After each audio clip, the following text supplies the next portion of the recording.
Hello, good morning, everyone. All right, we're just ready to kick off the meeting. Thank you all for being here. We have a lot of content to review today, so we will be as effective as possible. I have to mention that there is a hard stop at 1 p.m. So what we will recommend is to follow the same mechanism we had in the last meeting, where we can allow Pradeep and the modeling team to present all of the information they have prepared, and we can reserve some space for questions at the end of his presentation. That'll be more effective, understanding that we have limited time, and there is a handful of slides that Pradeep has prepared. All right? So for the purpose, we will follow up on what the commitment was in the last meeting. The focus for this meeting is to present the model baseline that the modeling team has prepared. That is the main point. I know that we have received some more comments and feedback through email, so we need to acknowledge that, and maybe we can touch on that after the presentation that Pradeep has prepared. All right, so we already mentioned this. We will leave questions at the end. And very quickly, I want to recall the rules of engagement that we all agreed on in the first meeting, right? We have 5 rules. These are not optional, and very quickly, number 1, as we have been progressing on technical concepts, it has been more challenging to follow on the conversation. So in any point, if you are not understanding something that Pradeep is presenting or any other question, you do have the right to raise your hand and ask for a clarification. So that's number 1. Number 2, let's try to keep focused on the topic and the purpose for today's meeting so that we can accomplish it. Number 3, respect all perspectives. We do have a pretty diverse group, and that was intentional. We want that diversity of opinions, and we need to be respectful of any single comment that is mentioned right here. Number 4, one conversation at a time, so let's keep it quiet when one is asking a question or presenting on the comments. And number 5, engage constructively. I want to add one more, not rule, but suggestion, recognizing that we do have limited time to keep your interventions effective on time. If you're having a question or a comment, let's try to do it quickly, 1-2 minutes at most, just to allow for the rest to also provide more questions on what is being presented. Having said that, very quickly, we have been efficient with the kickoff. I will pass it over to Pradeep to take us on the model updates. Okay. Thanks, Jose. It's pretty loud. Okay, good morning, everyone. So if you could go to the agenda slide. So most of today's presentation is going to focus on the model calibration. You know, that's the bulk of the presentation. Towards the end, we'll review how long it takes to do a run and what we think it would take to finish our scenarios. Could we go to the next slide, please? Okay, so this is just a recap from of the project objectives, just so we're all on the same page. We saw this last week. The goal here is to update an existing model. We ended up more or less creating a new model here. And then we did the bathymetry updates, extend the model inputs to reset years, incorporate key processes, dynamic discharges and mixing, and then apply the model to assess the mixing and transport of the brine discharge to the inner harbor. And of course, you know, we're incorporating as many of the feedback that we're receiving in this meeting as we can. So in the past 2 weeks, you know, the modeling team has been extremely busy. They've been working evenings, weekends to make progress on this. I think we're at a very good spot, as you'll see later today from all the results. So we continued our bathymetry refinements. We actually made a little bit more refinements, which essentially, like, you know, we went to NOAA Blue Topo, which integrates a lot of the data sources that we presented in the previous meetings. And we also converted the model to NAVD 88. In 2 weeks back, we showed it to you in mean tide level, which was a little bit, you know, we had not landed on a vertical reference at that point, so it was just an interim one that we decided to keep at the time. But I think NAVD 88 is a much more standard reference for bathymetry, so we're going to keep all the model results in those and the bathymetry in those.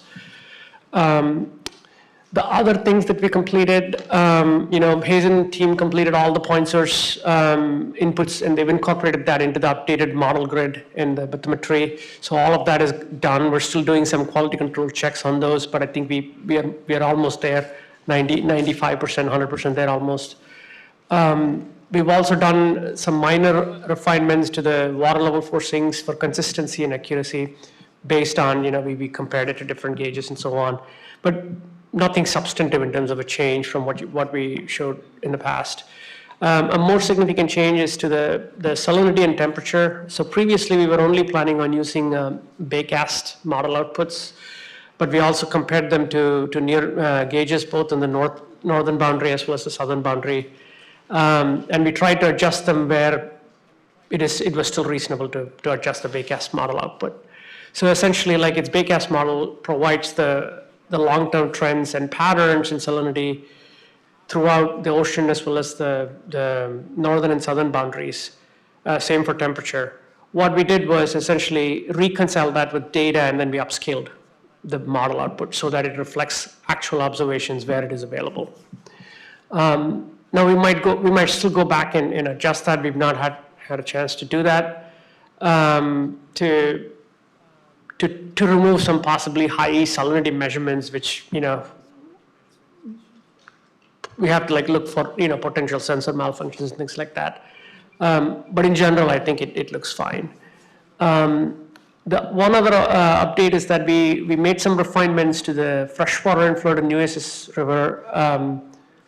We'll show that. A lot of the results that I'm presenting does not have that, but there is towards the end we'll show results both with and without that refinement and why that was important. No changes to meteorological data. You saw all of whatever we presented in 2 weeks back is went into the model. That's all there. One key note there, a reminder that we are now using 5 meteorological stations, right? 5 meteorological stations scattered throughout the bay that provides the spatial variability in winds and air temperature and so on. So a reminder again, existing condition simulations are 2023-24. This is largely complete, but we might have to go back and redo this run just because it doesn't. Once we have the dynamic mixing, we might want an updated base case if we are to implement that. We'll review that towards the end as well, so we'll come back to that. And there are a few slides on the dynamic brine discharge and the tests that DSI has conducted. We'll show those. It's looking good, and it's looking like it's doing what it needs to do. We just have to incorporate that into the full model now. That's happening as we speak. Lastly, the propeller effects from ship traffic. Thanks to the port for sharing all the information again. Really appreciate that. We're still looking into it. Our priority for the last 2 weeks has been pretty much entirely on the validation itself, so we've not really got dug into that data, but that's going to be our focus after we get the dynamic mixing in. So, but we do appreciate the ports sharing all the information with us. Thank you. Can we go to the next slide, please? Okay, so this is just to show you the merged bathymetry. We showed this in mean tide level. It's largely similar to what we showed. Maybe the scales are slightly different. And this is also showing things in NAVD 88. I don't want to spend too much time on this just to show you that the bathymetry has been, this is what it looks like in the model currently. I just want to add that the blue topo right now is the gold standard in the bathymetry, and if any of you are interested actually in using bathymetry, they developed a new tool that you can download as a bulk the entire domain really, really fast. So. Yeah, it's actually a fantastic tool, and we probably should have started with that, but better late than never. You can actually, particularly for the Gulf Coast, the coverage is great. So there's a lot of work that's been put into that by NOAA. Can we go to the next one, please? Yeah. So sorry for this busy slide. We tried to fit a lot of information into this. This lays out our validation approach for the model. Again, so one thing I'll say here, I'm going to use validation and calibration interchangeably. But what I mean, this is really the first attempt at comparing to the data. We've made some refinements to boundary conditions. We've not really tuned any parameters in the model itself, which is great. Actually, most of the default base settings are working well. So I'm calling it validation throughout, but just what I mean by that is, you can interpret that as calibration as well, but we've not really adjusted any parameters. So the water levels in the model were compared to the NOAA gauges in throughout the Inner Harbor as well as in Corpus Christi Bay. In addition, we also have water level from the CBI station, 185 in Nueces Bay. So we'll present those information as well. So in general, our approach to model validation is to see whether we're getting the tidal amplitude and phase right in the model simulation, right? So that's sort of the very fundamental thing that the model has to get right. And so we did a pretty rigorous comparison. We'll present model data statistics as we go through. Actually, I'll get to that in a minute. For salinity, we compared it to high frequency measurements wherever it was available. So that's in the Inner Harbor, that's from USGS. In Nueces Bay, that's from the CBI stations, which was shared. Thank you for sharing that information. And then and within Corpus Christi Bay proper, that's the CC Bay. That's the yellow station to the to the right side of the screen there. So we've also shown all these stations in that zoomed in set in that figure. If you can see that, like those are locations where we have either salinity or temperature or depth profiles, right? So depth profiles are available within the Inner Harbor, mainly from the Viola turning basin from TCEQ. So we have a figure that shows the comparison to those depth observations. And then again here, what we looked for was how did the model perform relative to both the tidal signals, but more importantly to the daily average patterns. And the daily average is a little bit more important for salinity and temperature because we're looking for any sustained differences compared to like water levels. Water levels is both up and down, but then this is more a mass accumulation or heat accumulation or heat loss or mass loss, right? So that's what we're looking for on this one. So temperature and salinity comparisons are pretty much the same approach. We have temperature data at more stations than salinity, which is great. And we did comparisons wherever we had data. So we'll go through all of those figures. So overall, we assess the goodness of fit or the model's ability to reproduce data through 3 statistical measures, commonly used ones for model data comparisons in modeling, in hydrodynamic modeling, or any type of water quality or other fate and transport models. So the root mean squared error it's essentially the mean of the squared deviation, and then you take the square root of that, right? It's more or less an error measure, the magnitude of the error measure. So the absolute mean error is something similar. It is also a magnitude. It takes the absolute difference of the residuals, or that mean of the absolute difference of the residuals. So the difference between the first and the second one is that the root mean squared error penalizes for large deviations from the data. So when you have a large deviation, because you're squaring that residual, it really tends to make the error bigger. Whereas the absolute mean error tends to say, like, how close are you to the mean? Like, on average, is your error close to 0? That's what you're looking for, right? As we go through the results, I'll provide some context on what is reasonable for salinity, temperature, and water levels. The last one, bias, is sign deviation. So essentially, we're looking at the difference between the average difference between the model predictions and the data, right? So here, because we don't take the absolute value, it actually gives you the direction. If there is a consistent drift in one way or the other, whether it's a positive or negative, it tells you the bias in the model relative to the observations. Now, keep in mind, in all these model data comparisons, we're treating the observations as though they are the complete truth, which they are not. We all know that sensors drift, sensors have their own errors, and these error statistics don't really take that into account, right? So keep that in mind as we go through these results. Okay, so can we go to the next slide, please? All right, sorry for, is there any way we could hide that, the top bar?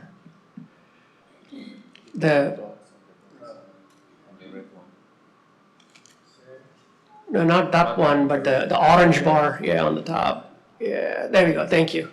It was hiding the location there. So we'll start with the inner harbor.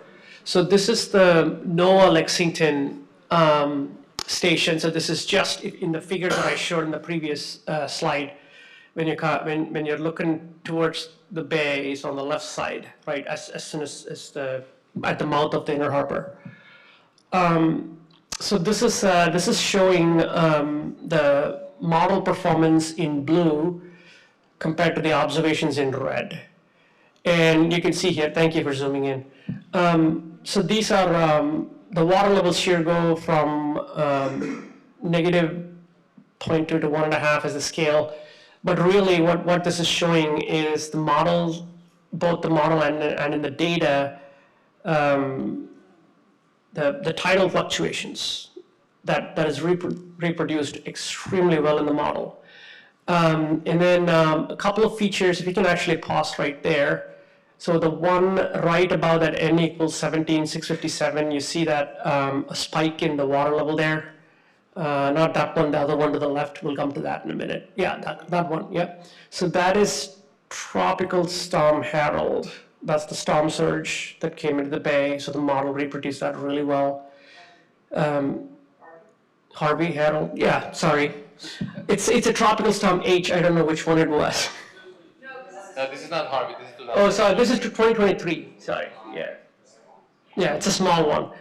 The second one that you're seeing, yep, that one, that is Hurricane Beryl from 2024, summer of 2024. So that's a Category 1 hurricane that made landfall closer to, somewhere between here and Galveston, I think. So the model is again picking up that tidal signal really well into the harbor. And so if you could zoom out for a minute on this, thank you. So overall on the water levels, like this is, the errors on the water levels are very small. They're of the order of a couple of centimeters. Sorry, I'm gonna ask you to zoom in one more time on that. I can read my own fonts. Yes, thank you. So you can see, if you could actually, on the left side on the error statistics, yeah. So the errors in the model here are very, very small. Like it's of the order of 1 inch, so the absolute mean error. And it's almost, the bias is almost zero there for all practical purposes, right? It's less than half an inch. So this is what you'd expect if the model is balancing flows, if the water budget is right, and if it's, if it's doing and if the bathymetry is right. So this tells us that the model's boundary conditions and forcings are all right. So when all of those are right, then the model is basically just simulating the physics and it's getting most of the physical processes right. So you're going to add something there. I just want to tell you that this is not actually what is expected from a model, because this is really good. Because normally we don't expect the model to have only 1 inch of error. So I just want to emphasize how good this result is compared. But because also think about this, sensor has an error by itself, and that's probably within an order of 1 inch or something. So we are within the sensor level error, which is phenomenal. I just want to mention. Thank you. Could we zoom out, please? Now we'll go to the temperature comparison. So at this location, we don't have salinity data, so we'll just focus on the temperature comparisons in the bottom panel here. So again, the data, so this is high frequency data, right? So this is sub-hourly, I can't remember the exact frequency, maybe 15 minutes or half hour data, and same for the tides. The red dots are the observations, and the blue is the model. So two things to really point out here. Like the model is picking up the tidal signals really well. And it's the tidal amplitude as well, which means that the diurnal fluctuations that you see in the range of the data is reflected very well in the model. The second thing is the seasonal pattern, right? The cooler temperatures in winter, spring to summer, and then back again in winter, the cooling off, and then picking back up in summer. So the model is capturing those seasonal trends excellently well for temperature. I mean, these are, again, phenomenal performance for a model that, that was developed in such quick time. And it just goes to show that, all the heat forcings are correct. The model is doing the heat budget appropriately, and the hydrodynamics are correct, right? So if the hydrodynamics was wrong, you'd be off on your temperature too. If your forcing functions are wrong, then you'd be off on the temperature. All of those are working well. And again, for the error statistics there, you can see here the bias is like it's biased high, predominantly probably coming from 2023, where in that part of summer, it's a little bit biased high. But overall, like an absolute mean error of 1 degree Celsius or a root mean square of 1.5 for an estuarine system is generally considered an excellent performance for a model. Commonly like within 2 to 3 degrees Celsius, we'll be very happy. So this definitely exceeded our expectation for model performance. So if we could go to the next slide. So this is showing the same information. We'll come back to salinity on other figures where we have data, but maybe just if you can focus on the temperature for now. So this is showing the daily average temperature. Here you can see that slight bias in the model that was in the high frequency data. It's a little bit more apparent, right? So its model is maybe like overestimating it by 1 degree Celsius. It's very small. But what you do see is the patterns that it is capturing really, really well overall, both on a daily average basis as well as on a tidal basis, as you saw in the previous figure. So the other important thing I'd like to note here, like, in each of these figures we've shown n the number of data points over which we've compared the model to, right? It's not an isolated monthly graph sample comparison. This is high frequency measurements, and so there's a lot of information constraining the model performance here. Go back to the previous discussion so they can see the number on the previous ones as well. I'm zooming on the numbers, and that's the 16, 17. Yeah, so this is the high frequency, right? So those were the daily averages. So these are really the actual measurements, or high frequency measurements. So tens of 15,000 measurements, that's a lot of data. So thank you. Could we go to, let's skip to the next slide, please. Thank you. So this is from the USGS station in the Inner Harbor. We're showing the high frequency. So the top panel is almost very similar to what you had before. In fact, the model results are, in all three are about the same, because this is just on the other side of the Inner Harbor, right? So you were looking to the left before, now you're looking to the right in the USGS station. So here, if you could just start with the salinity on this one. So one thing I'd like to point out here, so the model starts out really well, and then it's maybe a little bit lower than the data. The key thing to note on salinity here is you see some flatlining of the USGS data. There are places where the USGS data salinity doesn't change at all, and there are places where it's a little noisy. So probably there are some sensor issues, biofouling issues, but it is still, very, very close between the model and the data. We're within 2 to 3 PPTs of the observations in the Inner Harbor, which again is excellent performance for a model. If you could pan out to show the full extent of that figure. Yeah, so, and that performance remains throughout, right? So it's maybe the model appears to be biased a little low here, and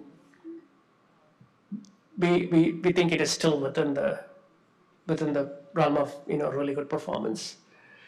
The temperature performance again at the USGS station, it's very similar to what you saw in the NOAA. Very slight overestimation of temperature. But overall, like it's showing the seasonal patterns and the diurnal patterns as well. So can we go to the next slide, please?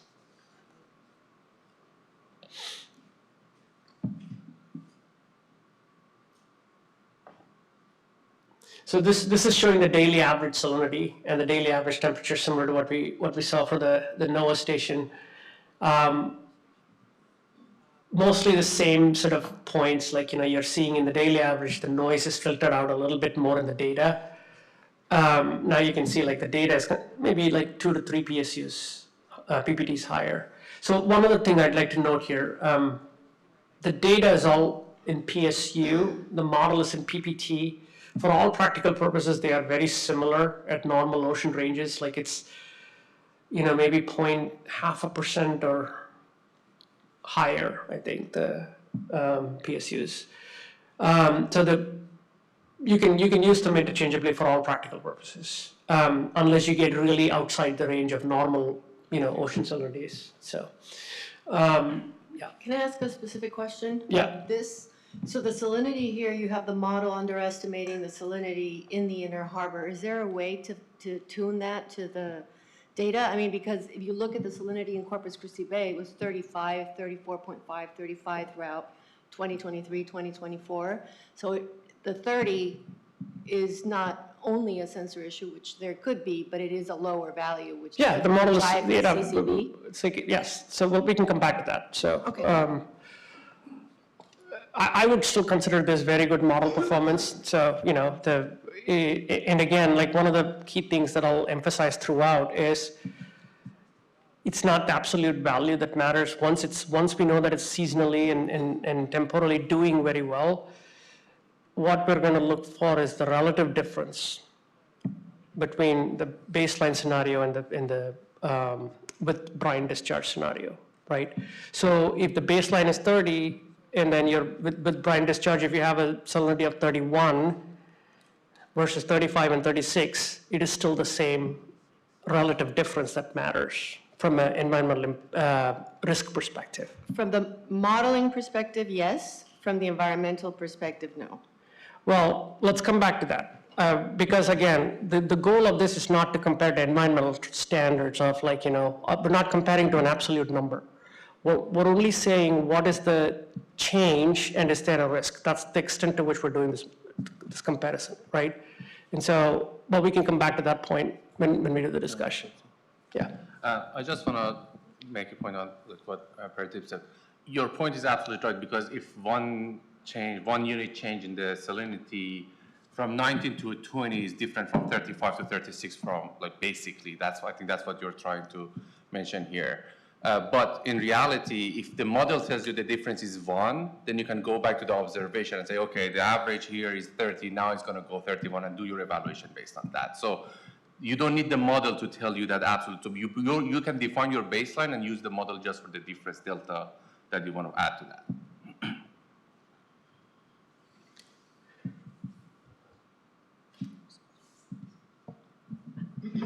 Hi, I just had a kind of a simple question. So just to kind of dumb it down for people who might be listening at home and who aren't scientists at all, I just wanted to say that I've now figured out that this does not have anything to do with the impact that the Inner Harbor plant might have. This is simply just you're trying to tune your modeling and you're trying to make sure that it's valid, I guess you call it. That's correct, yeah. Yeah, and so we haven't even gotten to the part yet what the Inner Harbor desal plant might do to the salinity. But this is just showing that the salinity, the blue line, that you're modeling is lower than what the Coast Guard station is modeling, or has been reporting. The USGS Right. station is Yeah. reporting, yes, that's correct.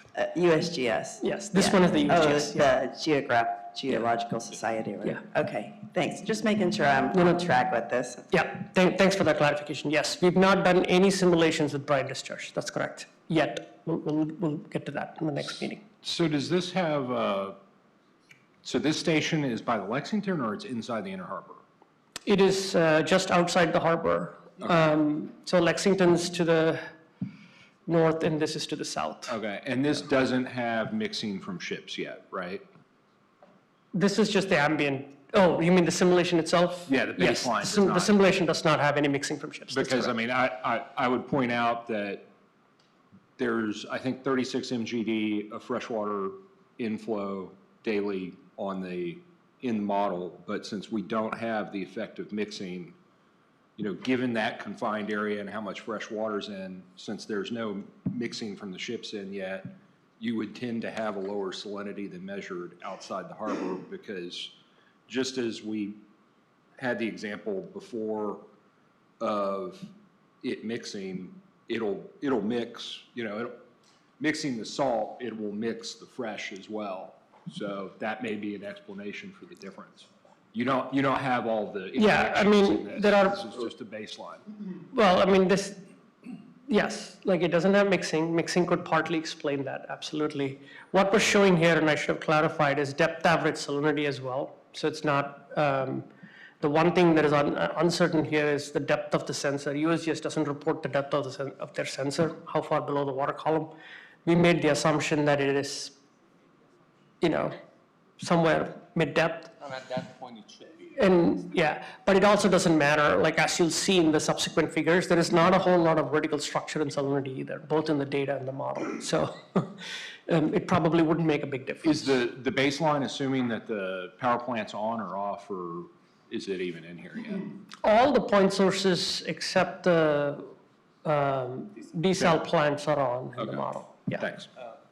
They are on based on their DMR value, not based on the permit value. So what they actually report. So this is real condition. Yeah. Yeah. Okay, so let's get to the next slide, please. All right, so this is showing at the two inner, this is all the way to at the end of the inner harbor, at the Viola turning basin.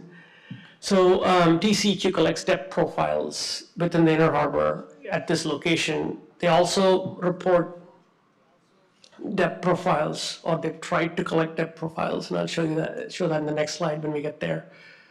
So what you're looking here, these are what they call Hofmöller plots. If you could sort of zoom out for a second. Yeah. So on the x-axis is the time. The y-axis is depth of water. Okay, depth below the surface, water surface. So on the left side, we're showing it in meter, on the right side, we're showing it in feet. It's basically they're all in NAVD 88, like we pointed out early in the presentation.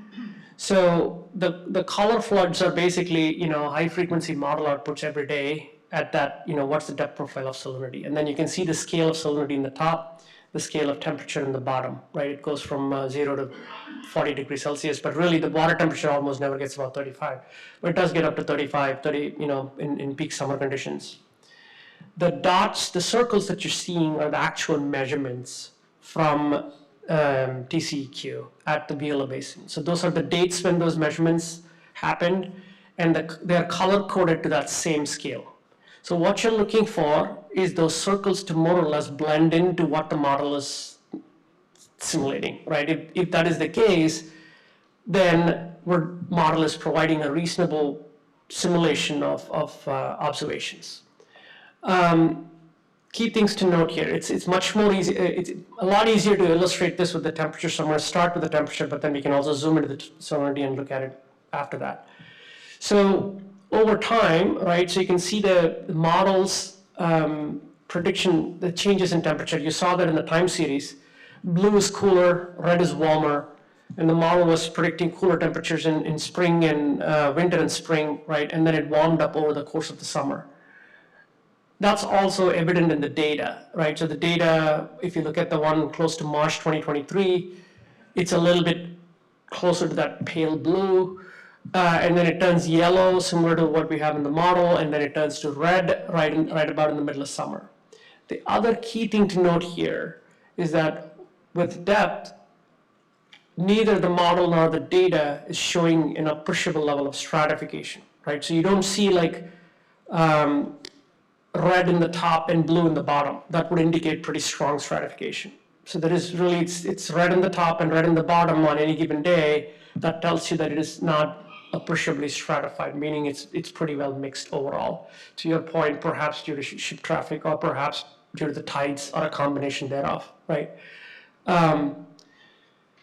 So there's really not a big vertical structure even in the data, and so that's an important observation here for the temperature. The other key thing to note here is, in April you're seeing that vertical profile of I want to say that's April. Yes, I think it's April.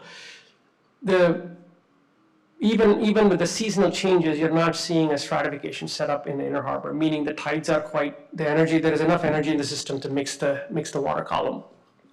So, could we zoom out and show the full extent of temperature, please?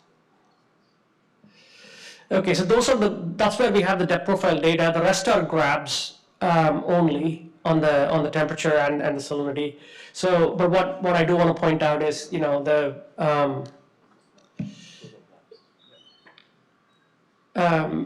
those two guys. So again, like the model is still capturing that vertical observations, right? So the pale dot is still captured as well as the darker red dot.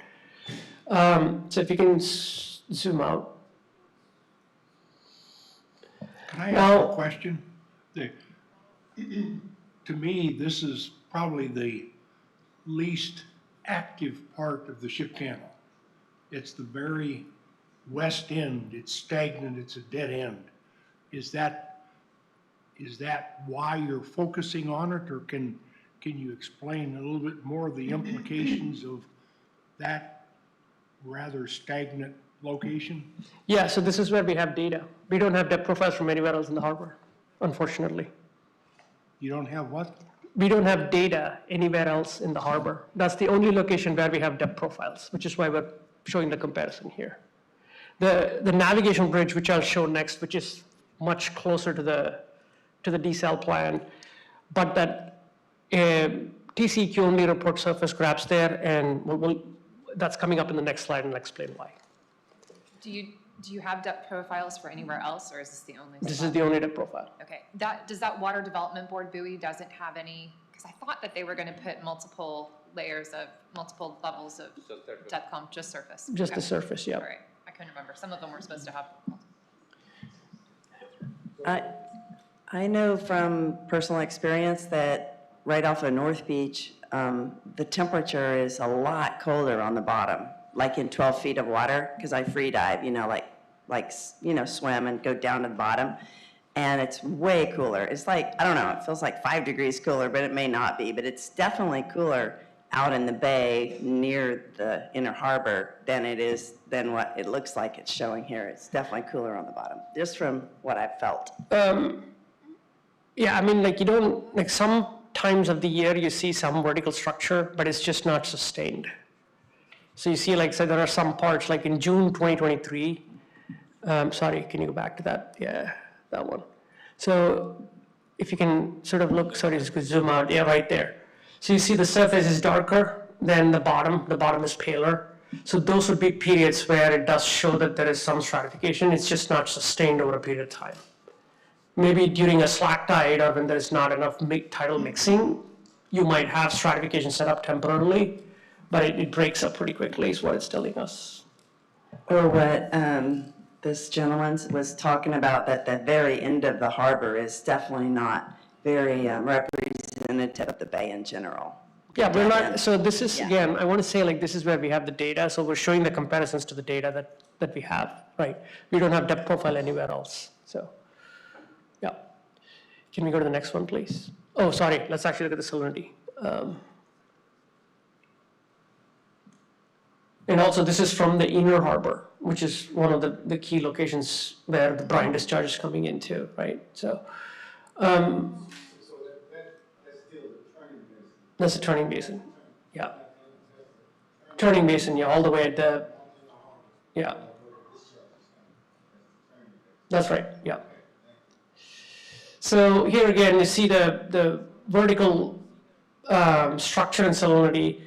Not a lot of stratification. It's pretty, it's dark all the way down to, 5 meters. That's about 15, 20 feet below water surface, where we have data. On the second summer sampling, maybe there is a little bit of evidence of stratification in the bottom one.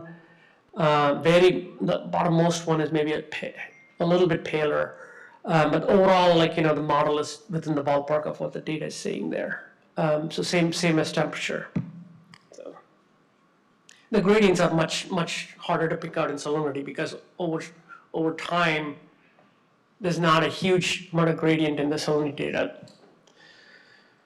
Okay, can we go to the next one? So this is at the Inner Harbor and Navigation Bridge. So we're showing it like this here because these were TCEQ reported these as like depth profiles.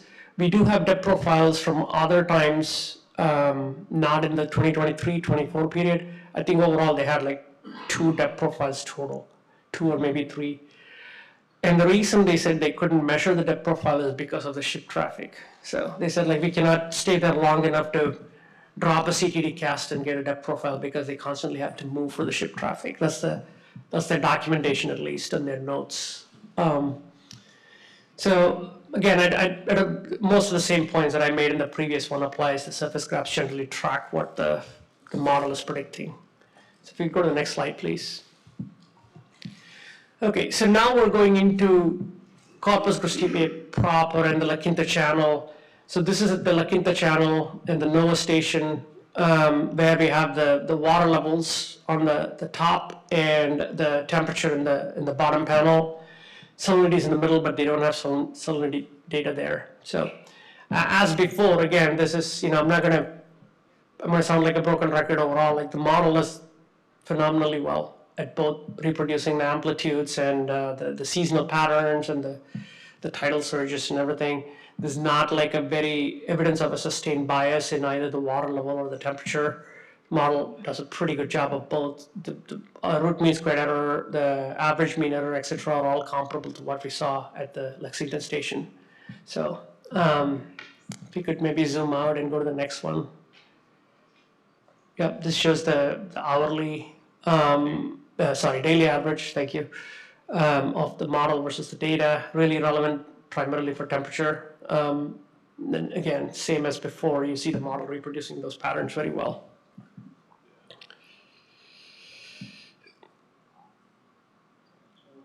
Just real quickly, we did add a salinity sensor to that NOAA station recently, but it didn't go in until like October of last year. So that'd be October super of helpful. 2025 was when it went in, but there will be one there for the future. Yeah, that's great. I mean, the more salinity gauges we can have, the better it is.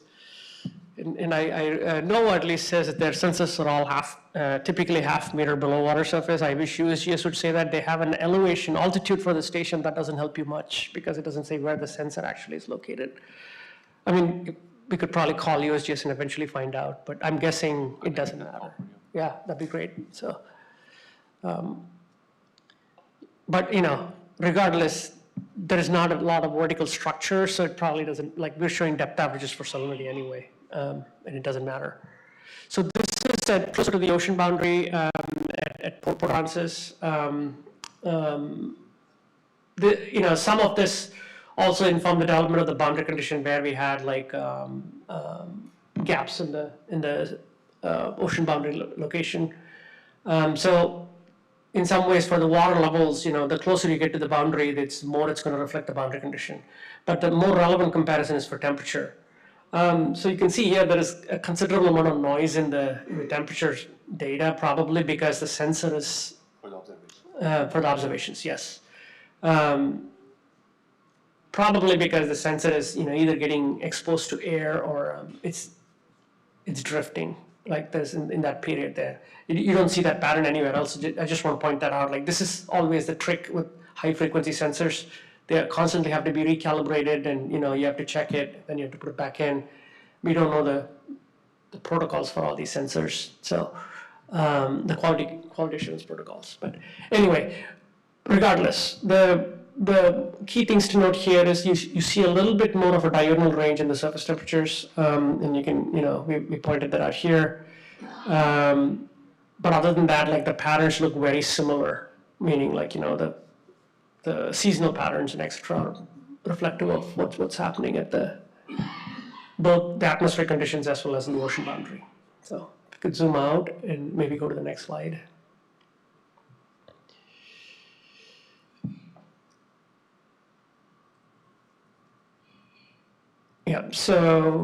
Yeah, so this is just the daily average again in that period where it's drifting, the data was very noisy, that's where the model seems to be a little bit farther off.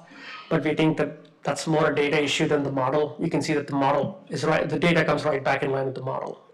So I would believe the model more in this case than the data. Okay, great. Can we go to the next slide, please?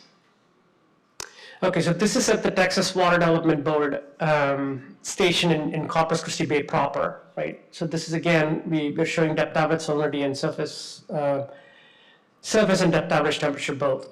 Oh, I should have pointed that out. Oh, can we actually zoom into the legend? I thought, yeah, right. So for the model, we're actually showing 2 lines. You really don't pick that up at all because the depth average is not that different from the surface temperature in general. So that's, I should have mentioned that in the very first slide. And I should mention that the TWDB is a fairly new buoy, and the data is not fully QA/QC'd according to latest call that I had with them. So salinity, it's maybe for the pattern or whatever, but it's not fully QA/QC. Yeah, so here the model is closer to 35, and actually you can see, to Amin's point, the salinity here is higher, the data observations are 40 or higher, right? So the ocean salinity is not going to be 40. This is closer to the ocean, so you would expect this to be closer to 35 than 40. So I think the model is probably correct. The data is showing the pattern, but it's not, there is still some noise in the data. So, okay, can we go to the next one, please? So yeah, this is the daily average. Again, very limited data here, so we can move on to the next one. So this is just showing the same thing. So now we're in Nueces Bay, right? So we're going to show the 3 Nueces Bay location. So the top panel is the water surface elevation, the middle panel is salinity, and the bottom panel is temperature, right? And we have data for temperature, we have data for water surface elevation at this location. There's no data for salinity at this location. So again, the model, just like everywhere else, the model is, it's got very, very little bias, reproduces the amplitude within Nueces Bay and reproduces the mean patterns very well, seasonal patterns very well, and the surges, etc. Same with temperature, right? So here you see a lot, the temperature diurnal variations are a little bit higher because the water is shallower. It's more responsive to the diurnal changes in the atmospheric conditions. And so that you can see that both the model and the model picks up the amplitudes of the temperature signals. So which is telling us that the heat budget is correct in the model.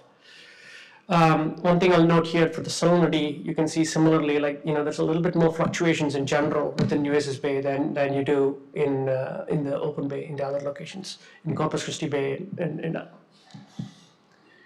Can we go to the next slide, please? So here you can see the daily averages, shows cleaner signals than the tidal fluctuations. Again, no persistent bias, like the model and the data pretty much intertwined with each other. Error of less than 1 degree Celsius is great. That's as good as it's going to get. So can we go to the next slide? Yeah. So this is salt 1. So there are some interesting patterns here. So let's actually focus on the salinity because the temperature is very similar to the other locations. So in the data, you see this is high frequency data. And the model is starting to capture the patterns very well through the spring. It starts going down, but then, the model starts drifting lower here. And the data picks back up in the salinity from summer on and later, whereas the model is consistently lower by about a fair bit here. Like if you actually go to the scale, we can show what that is. So this is unlike the open bay, where I wouldn't expect this to have any effect, but I'll just note that here, the open bay, the Nueces Bay salinities here are about 10 ppt lower than the data, right? And the data, there are some noisy parts of the data where you see the data drop off, probably due to sensor biofouling and other issues. but where the data looks stable, it is definitely higher. So we'll come back to that because there's a persistent trend we noted. Can you go to the next slide, please? So this shows the daily averages with that, with that noise somewhat filtered out. And you can see here again, like in this, you can see that difference more clearly, that the model is underestimating salinity at this location. Can we go to the next slide, please? Yeah, so this is salt 3. Here, the underestimation is a little bit, sorry, in that one it was more like 7. This is the one that it's closer to 10. So again, same patterns, like, it starts out well, the model and data are very close to each other, and then it drops off in the spring, early summer period, and then the model doesn't recover as much, right? And so this is a potential issue that we looked into, and we'll get into that in a minute here. Again, temperature, no issues. We're doing great on temperature. So that tells me that overall, like, the heat budget is fine. Somehow the salt mass budget there's something off there. Okay, can we go to the next slide? So this is the daily average again. Like, now here you can see those patterns more clearly. So the almost 10 ppd difference at its highest, right? That happens around the summer is more apparent here. Okay. So we looked into why this was the case. The model uses the freshwater inflows from the Nueces River near Mathis for this particular model. And one of the key things about the flows here that's worth noting is that, in 2023, there was still the freshwater releases from upstream, a substantial amount of freshwater releases from upstream, even though there was no precip events or anything. But there are also a lot of uses for that water. So that water gets withdrawn and consumed in the process. So whatever gets released farther upstream and what's reflected in Nueces River near Mathis is not what comes out of the downstream most gauge at Cal Allen. And can you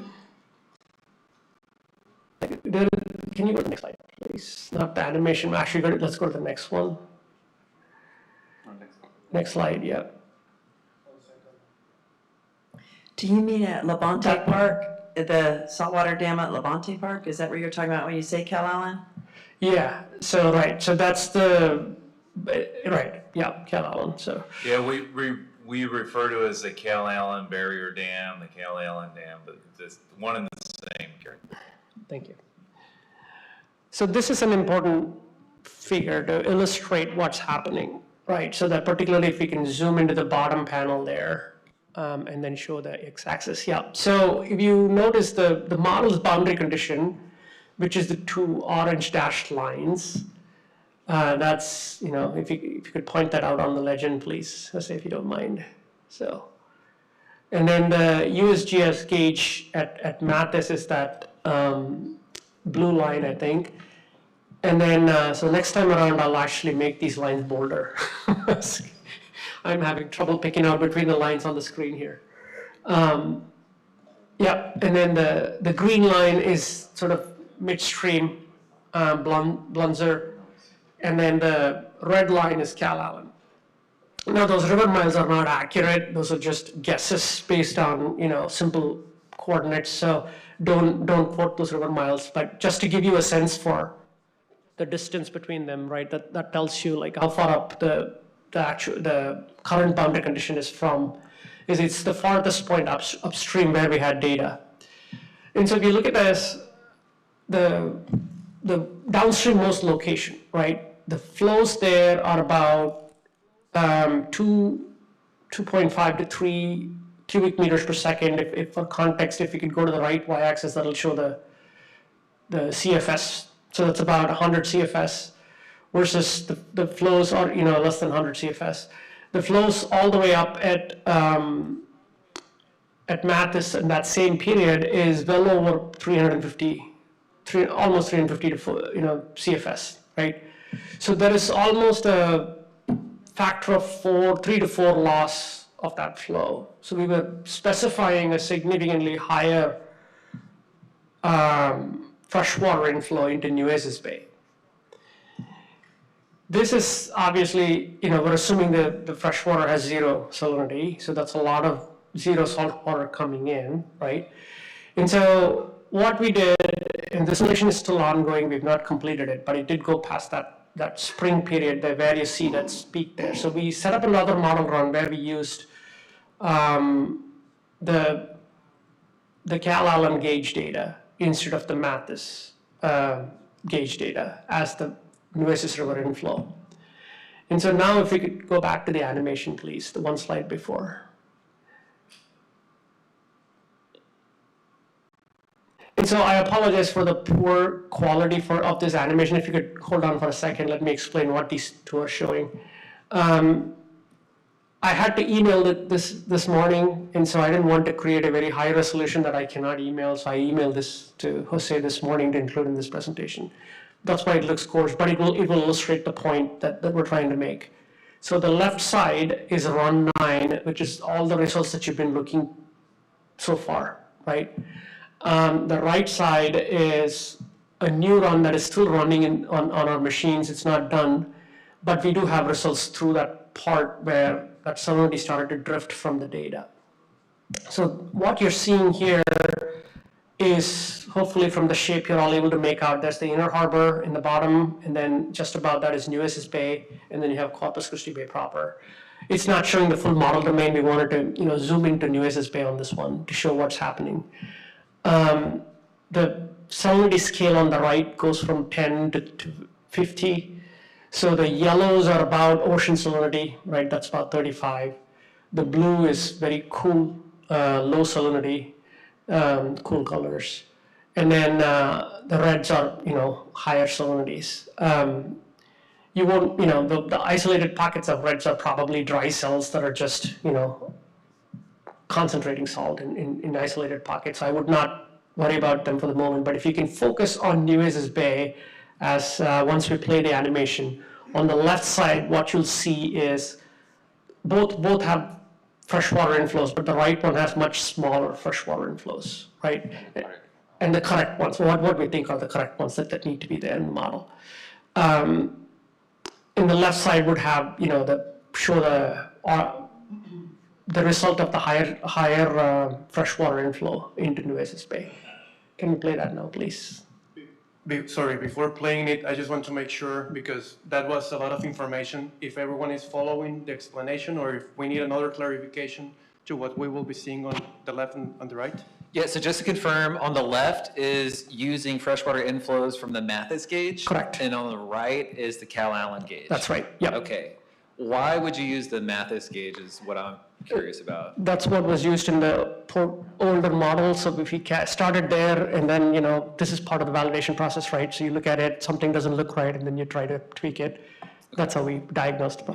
I just want to make a comment that this feels like building a plane as we are flying it right now, because there was an old version that has some input file, there's a new version, there are 3 different modeling teams working on at the same time, and it's really hard to juggle among all of this. So this is something that we actually missed when we were reviewing this. Okay, we assumed that they used the right gauge, and then we just went with that. And then after we looked at the validation, we figured out, there's too much fresh water in, so let's go back and look at it. And then we figured out, there's actually less fresh water in the system, so let's use that. Yeah, this is part of the validation process, right? That's, if there was something wrong with one of the tidal gauges, we would have immediately seen that in the water levels. Those were all fine.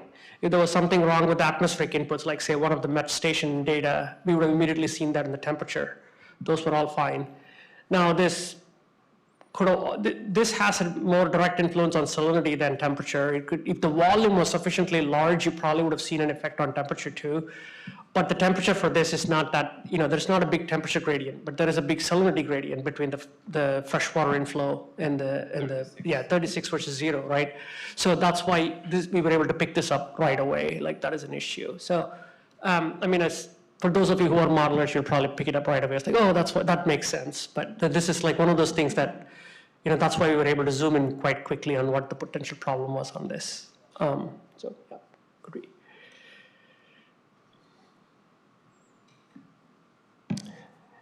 So the top shows the date. So we're in May. Right about now is where that flow, the cold water flows will start to come in, right? So now you're starting to see the cool signals in both, but substantially higher on the left than it is to the right, right, with the Nueces Bay. And you can see that that's like, that's just persisting there. It's just, the cold water is just sitting there, and, the fresh water is just sitting in there. It's not necessarily cold water. It is, you can see that signal throughout on the left. But that more or less, like we're able to get substantial improvements by fixing that in the, the freshwater input. And I want to mention two things. One is that might actually help us a little bit on the other places, like near Inner Harbor, that we were underestimating the salinity as well, a little bit maybe. Very, very marginal, Yeah, as we see. but the other thing that in this animation, I want to also tell you that how good the model is capturing the tide cycle as well. So if you look at like the right side of it and then kind of like the bottom, you can see the salt is coming and going. So if you play the animation one more time, you can see that. Yeah, so you actually in the bottom and closer to the tidal boundaries, you can see those signals much more clearly.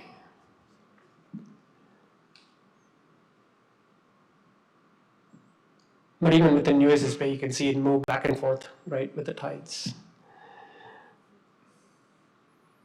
So just to maybe clarify or repeat it in a different way, that change is good for a 10 part per thousand swing in Nueces Bay. Well, it's not, we'll see the results in just a moment. I'll show you the time series as well, like to what extent it improved. You know how Brad, who I don't think is here today, is always talking about worst case scenario? That's the thing you want to measure in a drought. And I've been watching the Levante Park saltwater dam for, it seems like years, a couple of years, and I have not seen water go over it. Isn't that right, Nick?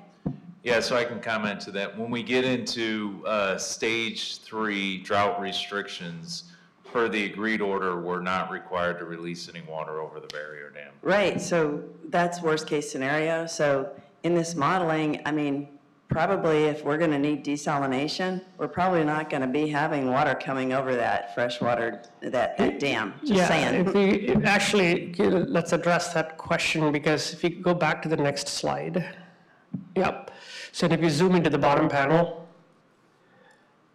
the flows are practically zero after that spring release in the model right now, right? So it is reflecting actual conditions.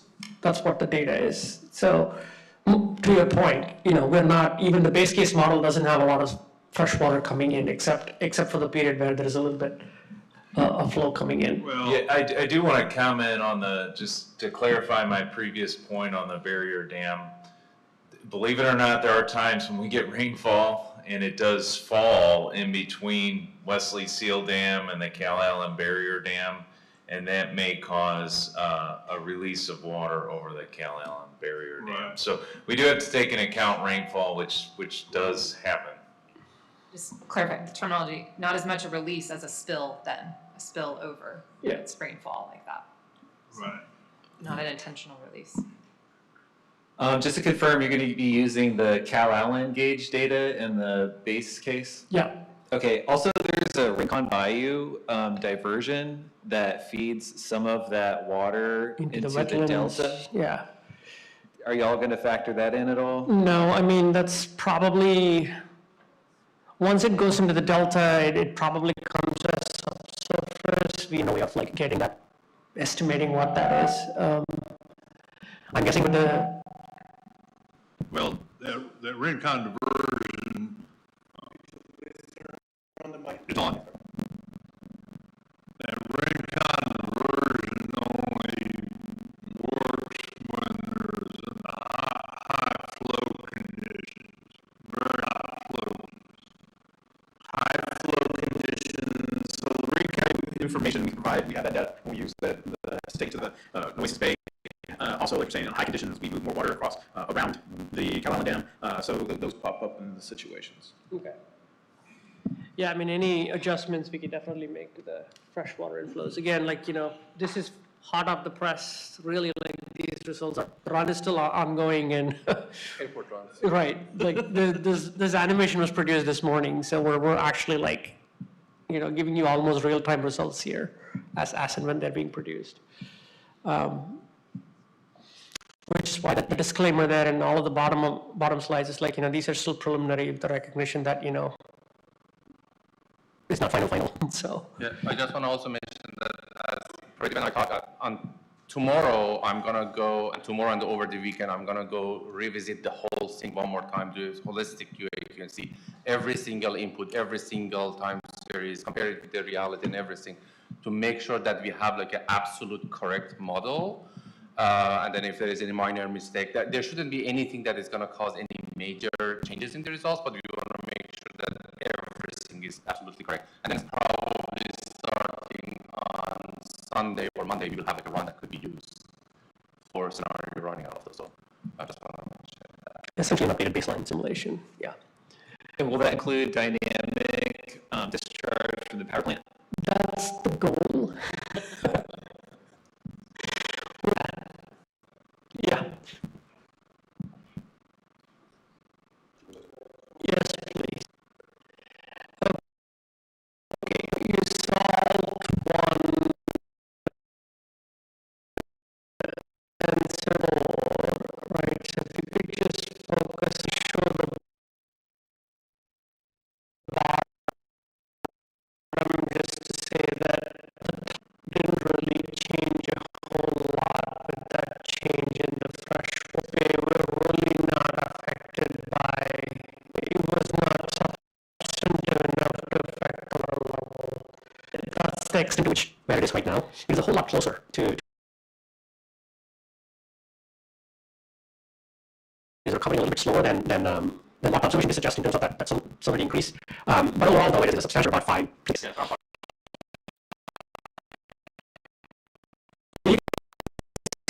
The bias there now, it went from 7.8 to like 1.5, right? So it's a significant improvement from where it was to where it is now.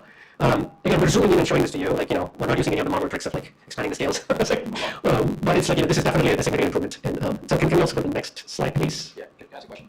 So there is improvement, but the bias at 1.5 is across that whole time series, whereas it looks like you still have a big problem with salinity during the summertime there, which is when we would expect the most harsh conditions for wildlife and whatnot. So it looks like you're not still getting the processes right during the summer. Well, you're right. The bias is the bias in summer is higher. It's significantly better in the winter prior to the freshwater inflows.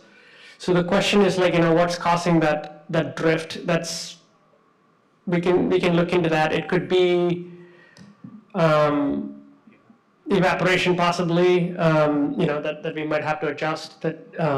Yeah, I think it could be evaporation or whatnot, but something's not getting the processes right, and that summertime is really the critical period. So yeah. Also, if you could maybe zoom out on that a little bit. I do want to note one thing here. That's about 35 to 38. So anywhere like once you start getting into the higher salinities, the sensors also tend to be less accurate. But I don't want to blame the data. I'm just saying, like, your point is valid that somewhere we are underestimating the data for sure. We can look into that. yeah, I think that's good. I mean, I've never had issues with sensors at salinities at that level. I mean, I think you have to really justify a statement like that. So definitely, I think y'all need to work on that summertime. So, Mike, do you have any suggestion of what might be missed here? Like, do you think that's evaporation, or do you think that's something else? Without seeing the model, it's not even correct. I mean, salinity is a tracer, right, for all practical purposes. It doesn't react. So, essentially the Nueces, the data is saying that the Nueces Bay is concentrating salinity after that freshwater inflow is shut off. The model is saying it's recovering, but not to the same extent. And so we just have to see where the discrepancy is between that Is this salt one? This is salt one, yeah. Do you know what's the depth of salt one sensor? Okay, I'll try to look it up. okay. Yeah, that might be, this is depth average, I think, so, yeah, Okay. That might be in your yeah. Just looking for the at big record, it picture. wouldn't be strange to see these high salinities. I mean, I don't think it's the sensor. So there's something that needs to be adjusted. And basically, if you just look at the salinity, it's telling you that virtually no freshwater inflow is hitting the station. It's Yeah. that simple. Yeah, I mean, it is, we can look into it. So from my perspective, since the only real important thing that we're going to get from this model, from the Inner Harbor plant, is going to be how much it raises the salinity of the bay. And if we're already starting off kind of with the scale being off and the modeling showing that it's actually a lot lower than it really is, if we were trying to find out what the salinity is doing, I just think that having it be that far down from what the machines out there in the bay are showing, I don't know much about this at all, right? But to me, that's a red flag. Well, so I reiterate my point that I made earlier. What the 30 ppt versus 35 ppt is what we're talking about, 32 ppt versus 35 ppt. That's not a substantial salinity difference when you're comparing relative salinities, right? And if you are comparing an aquatic life use threshold for a certain particular salinity, then it is important. But that uncertainty in whatever, drift that we're having in the model, that's going to hold for with and without, right? So whether you're doing 35 and 36 or 33 and 34, you're still going to get that difference of 1 ppt. Really, we need to keep that in mind. We can, for the time we have here, we can spend a lot of time, like a model, you can ask most modelers, a model is never fully calibrated, right? You can only do, it is a approximation of reality, but you cannot get reality perfectly. And then I also emphasize that, there is also measurement uncertainty, which we don't really take into account in any of this. You can see the drifts in the sensor every once in a while, right? It just drops off because of biofouling or other issues. I'm not saying over an extended period of time it's a sensor drift, it's probably correct data there. But what I'm saying is, the data gives a good representation of what reality is. The model is reproducing those trends and patterns. There is some differences, but again, what we really are interested in is the relative difference, not the absolute value itself. So just a couple points. One, you mentioned the model is following the patterns, but at least according to this, it's actually not during that summertime, that critical period. So again, just there is that issue that it sounds like you are going to try and address. The second point is that I think it was the Montagne et al. Report, and then also probably the Bays and Basins stakeholder group report that showed for several important fish species in this system, they are already nearing their salinity thresholds. So just a few ppt change is creating conditions that are adverse for them. So what I think I'm interpreting here is that this model, because of the error in the model of 5 to 10 units salinity wise, we won't even be able to tell if if those lower salinity changes are actually happening with any form of confidence now, right? So if your objective is to assess whether there's a risk at a higher salinity tolerance, if the model says the delta salinity is 1 ppt, you can add that to the data and then extrapolate that, right? You have a data at 35, if it says there's a 1 ppt impact. Right, but right now that 1 ppt falls within the range of error of your model itself, so we don't even know if that 1 ppt is real or not. No, but the 1 ppt difference is real between the baseline and the discharge scenario. Except that, again, your model has an error right now of, what, 5 to 10? So it's like if you were doing a water chemistry. Those uncertainties will cancel out. Do what? Those uncertainties will cancel out. It's the same uncertainty that holds for the baseline and with discharge scenario. Maybe we should talk offline. Yeah, let's have that conversation offline. If I could ask a question, and I just want to make sure I understand what I'm seeing, but am I right in seeing a salinity range of maybe it's up to 42 ppt and down to 20 ppt? Am I right? Right, that's within the variability of the data. Variability of the red is what I'm looking at. Yeah, so right, like even in places where you don't see the sensor drift, right, if you ignore them, like let's just take that spring period, right? I'm just looking at the observed. Yeah, the observed, just the red dots. So you can see that the salinity varies between what? If you can you show the left scale, please? Yeah. So anywhere between 35 to like 25, right? Okay. And then it goes back up to 35. So there's a 10, at least a plus or minus 5 ppt variability in the data itself. Yes. Just on actual observed data. Yeah. Okay. Thank you for clarifying. Yeah. Can you do a model run just shutting off the water to Nueces Bay and see what the model fit is? That's not very difficult to do, right? You just put Well, but inflow to zero. that doesn't reflect the reality though, right? Do you Well, believe this that doesn't model? reflect the reality. I'm No, just this trying does to- reflect the reality because it is actually showing all the correct boundary conditions. So, I'm sorry, but it's not. well, I'm not saying the Because you have salinity in the data. model is reflecting the reality. I'm saying the model is reflecting the reality of what the forcing conditions are. Let's go to what the salinity is telling you. The salinity is not really changing, it's actually higher, which would be evaporation, right? It's possible, yes. Okay, I So- mean, I don't see how else you can get higher salinity, unless you put brine in there. We have which we're not evaporative doing, cooling in the so- model, so we have to see like how it is parameterized and if there's Right, anything to but- be adjusted. What the salinity is telling you is that at that station, it's not seeing freshwater inflow. So that's why I'm just saying, just shut it off in the model and see if you get a better fit. Because some of that fresh water might be retained in the delta, or it might be channeled somewhere else. Reality is that Well, but I salinity don't is have very like, high. there is no, so to back up, like, I can only base the boundary conditions on actual measurements, which is the Cal Allen gauge, right?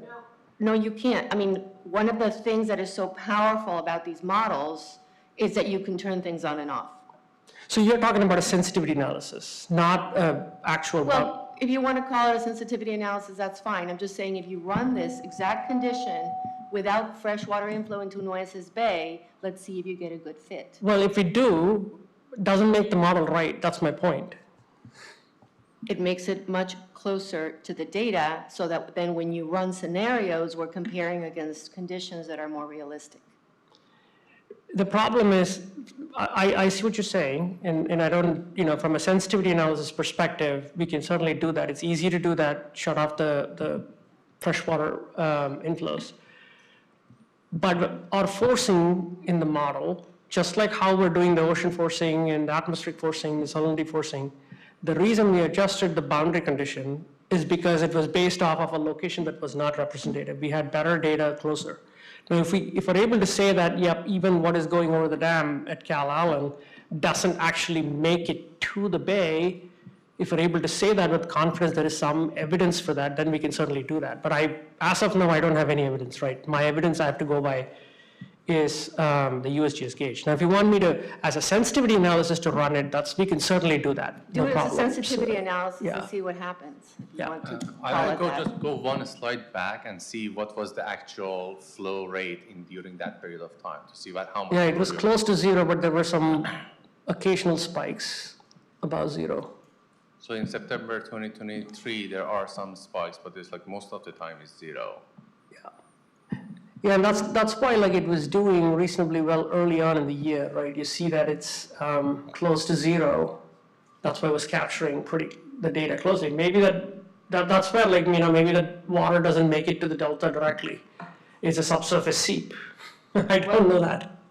I would add, I would say most likely, given that it's more severe in summer and in the shallow gauges, that points to evaporation. but I would also look at your flow data to and from the Gulf, because it could be it's not showing enough salt water coming in. Right, that's an important point, actually. I did think about that. One other source of uncertainty here is we don't have, we're assuming it's freshwater inflow with zero salinity. In reality, what happens is that it's going to mix with the tidal water and come back in. So it's really not zero salinity from that perspective, right? It's zero at the Cal Island gauge, but not when it enters the model. Yes, probably it's brackish water, so that might explain 1 or 2 ppt difference. But I don't have data to base that on, right? So I think another reality point on this is, in these low flow conditions, the water doesn't go into the upper end of the Nueces Bay. It follows the path of the river and discharges somewhere in mid-bay. So the previous thing that you showed where the flows were in the upper end of the Nueces Bay were being affected by freshwater inflows, but in a low flow condition, that water discharges halfway down the bay. It doesn't get into the upper bay area. Go back to your slide. He's talking about the graphic, the maps. Oh, the animation? The graphic map. Yeah. Yeah, this one? No. I think the next one over where the, Yeah. Zoom in. Keep zooming in if you can. All right, see where the end of Cal Allen is? Yeah. Right below that is the river. And that's where it discharges into Corpus Christi Bay. And your model showed the freshwater inflows affecting the area to the left, which I don't think it does. Because I was involved in that Rincon diversion, and the water's got to get 2 or 3 or 4 feet high into the river before that Rincon diversion starts working. Oh, so you're saying the Rincon diversion doesn't come at the upper end, does it come further out? Yes, Into the- you need to look at the geography of that. the Rincon diversion goes into the marsh. It's going, Like that's up what river, those meant to the say. pipe So it takes it doesn't over come the marsh. directly into the bay, right? So No, it's, but the main flow of the channel diverts the entire delta and goes into the bay, is what he's So saying. that's what the USGS is actually measuring, if it shows Yeah, flow, so there I is think it's flow. hard to tell from the map just because it's grainy about where the actual, but I think they're using the actual discharge Gauge data, points yeah. for the river and the gauges. So the question, I think, here to Sharon's point and like your point is like from that point, the Callahan or whatever that is, to the point that is inlet to the bay, are we missing any water?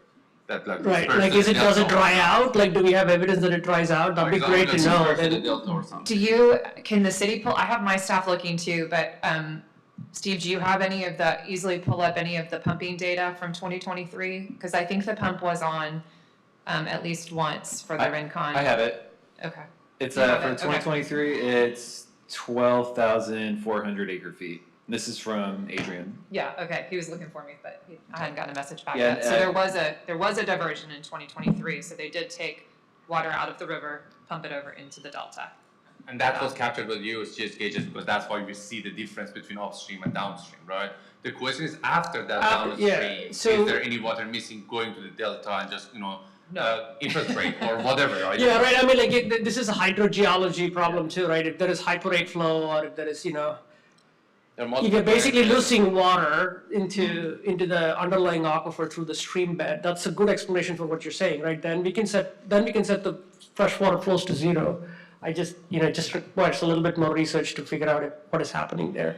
I had one more question about kind of what could be driving this, I know we talked about it at the last meeting, but how is stormwater runoff captured by the model? Is it addressed at all? Because could that be, if you have an overestimate of stormwater coming into the bay, could that be dropping the salinity down at all? So anything that happens any permit of the stormwater or any type of permit that was above USGS gauge, we didn't include that model because the assumption is going to be captured by that USGS gauge. If it's downstream of that, yes, we put it in the model. But there's no, so the model doesn't have any kind of over counting for No. just No. runoff, you know, directly around the bay. If anything, it's well short, because there's a Well, huge amount of I'm just asking if the unpermitted. model has some kind of built-in, I guess, parameter, not like the actual, I know we're not gauging that. No, so, it doesn't like, have what's any hydrology in the model, built no. into any It's of it, just like okay. whatever permits that we put there, and as I said, if the permit is, so if the discharge happened above that gauge, we do not include that because the assumption is that discharge is gonna be counted by that USGS And I gauge. should put, I'm meaning unpermitted discharges, I guess, you know, We don't runoff. count for those. Right, yeah, Yeah. okay, so that's not in the model at all, and it couldn't be driving that, okay. Yeah, and it doesn't do direct runoff either, right? So that is another source of uncertainty, but those are all fresh water. Those wouldn't help you with the salt balance, so. So I just wanted to say that the main reason I think the big picture for doing this modeling is to measure the salinity in the worst case scenario when we're in a drought. They're creating desalinated water, discharging brine. It enters this bay that, because there hasn't been any rain, is already high salinity. So that's why it really makes sense to make sure that you're not expecting in your modeling water to be flowing over the saltwater dam at Calallen, because it's not going to in the worst case scenario, and that's when the fish kill is going to happen. It's not going to happen on a normal year when we have rain. It's going to be in a drought, when there's no water, when it's not raining, when we're desalinating water. So the worst case, that's the whole reason to be doing this modeling. If we know it's going to rain, and it's going to be flowing and everything, to me it's not important. What we need to make sure is when the bay is the saltiest it's ever going to be, how is this brine going to affect salinity, and then you can extrapolate the dissolved oxygen and the effect to the environment. So You're absolutely right, but there's difference between model validation and scenario runs. Right, what you described was a scenario run. Yes, you can assume that there is no input to the model, but right now we are trying to make sure that the model under real condition can generate close to real results. So we cannot just cut one fact or one physical phenomenon just because to enhance, because that's the modeler trick, right? You can always, you can cut a lot of different things to force the model to show the reality. But what we are trying to do is actually put everything as is and then look at the model to show what it generates. And if something we cannot explain, then we go and investigate why it's not explaining it. But which is the calibration and validation process, right? That's why we're going through this exercise. It's important that we base the model on data. If it doesn't explain certain things, we document that and we acknowledge what are the uncertainty in the results. That's how we present modeling, and that's how we apply model, right? But what we cannot do is change what the baseline is by manipulating inflows to the model, unless we have evidence. Or So- the reference, which I prefer to call it, is telling you that the salinity is high at that station in Nueces Bay. Okay, I mean, that's a So, fact. I mean, So we will, try to so, figure out I'm why not, the model is not replicating that. I mean, it's that simple. right, and we will acknowledge that, and there is some uncertainty in the findings because of that, right? And if we're not able to improve that.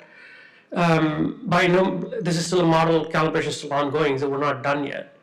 If we're not able to improve that, then we'll acknowledge okay, it is overestimating salinity in Nueces Bay, and then what do we think is a limitation of that underestimation of salinity. And right? Freddie, may I suggest, let's see when the run finish, because the model may catch up. It may catch up, So exactly. So let's it may, finish the run and look at the entire time series as well, because we really don't know. If it's just a matter of okay, when the flow is cut and then there's a pulse of flow and then the model got unstable on that, there are certain tools that we can make it stable, right? But let's take a look at the entire time series and then make that decision later. yeah, and also, there are some other, we're still calibrating the model. We're still, evaluating other processes that could potentially improve this. So it's not a done deal yet, right? So, Sorry, just a time check. We have 25 more minutes, and I know that you have a few more slides. yep, let's get to those, yep. So that we can also save some time for what's to expect for the next meeting.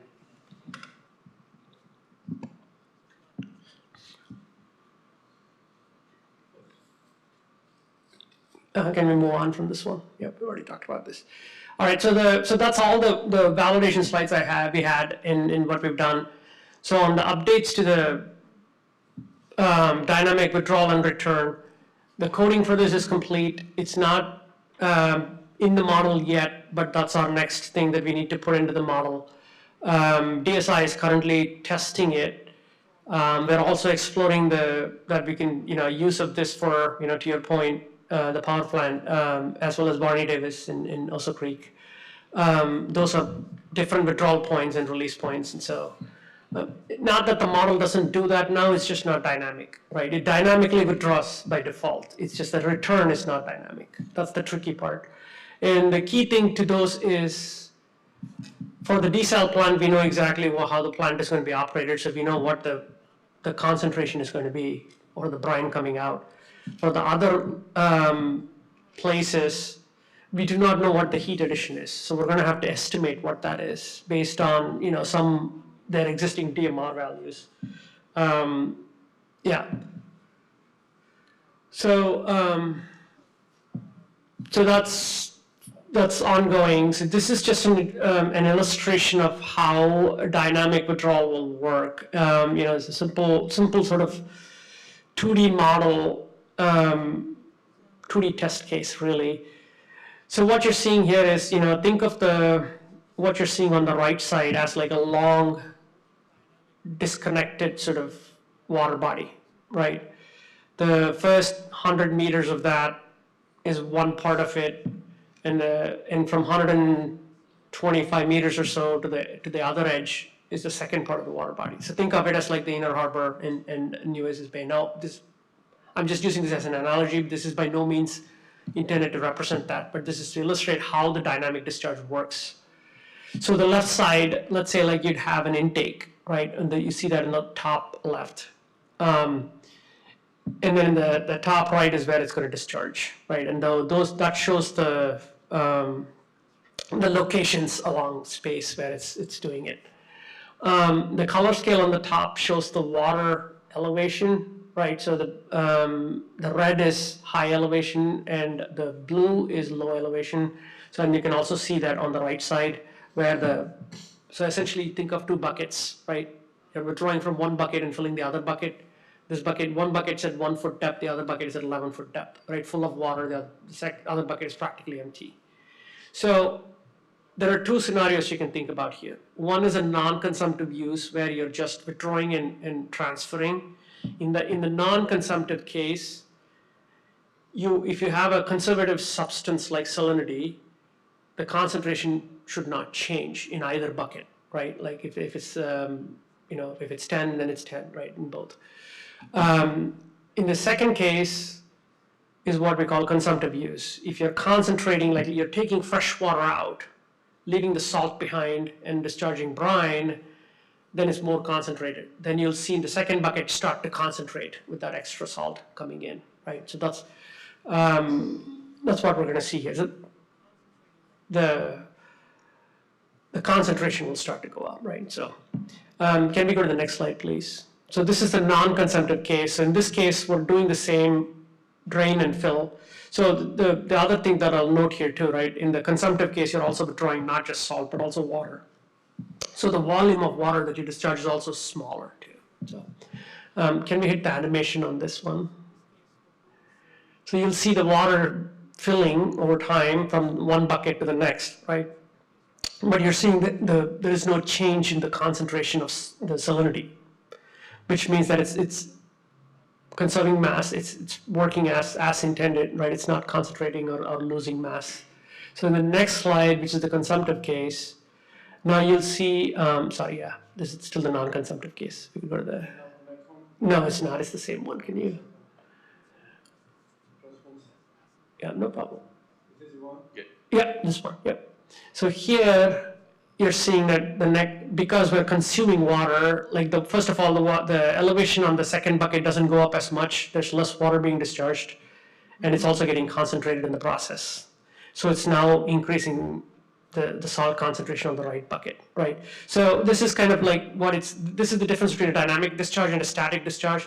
Now you could get at this from a static discharge as well, which is what the model currently has, what it would be blind to is the changes that happen along the way. You can make an assumption of what that effluent concentration is going to be, and you can specify that. But now we can be more, the model will reflect the ambient conditions, right? If you're taking 30 and then you're concentrating it to 45, if you're taking 35 and you're concentrating it to 48, now those changes will all be reflected in the discharge. Whereas previously, we probably would have made an assumption, like, we don't know what it is, but we're gonna assume it's 47, right? Pick a static number, because we can be sensitive to that dynamic. So that's really the main advantage of having the dynamic discharge.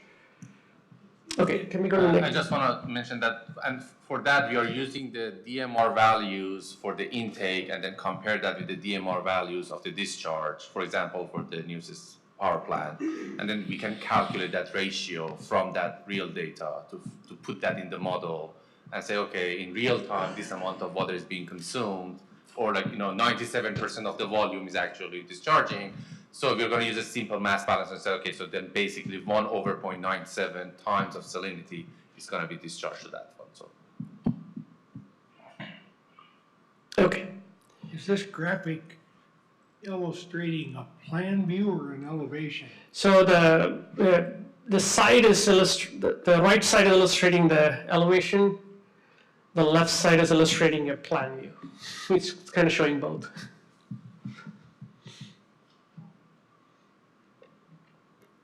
Okay, can we go to that? Yeah, this one. Yeah.